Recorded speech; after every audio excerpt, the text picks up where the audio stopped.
labis na patnubay at gabay ng magulang ang kailangan.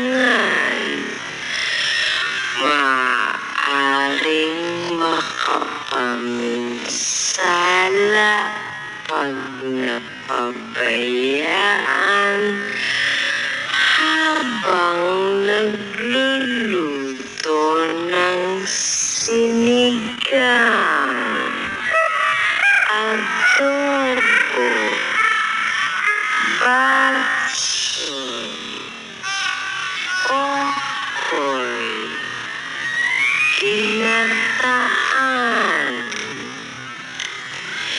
Ilayo sa mga bata na hindi mapaglaruan.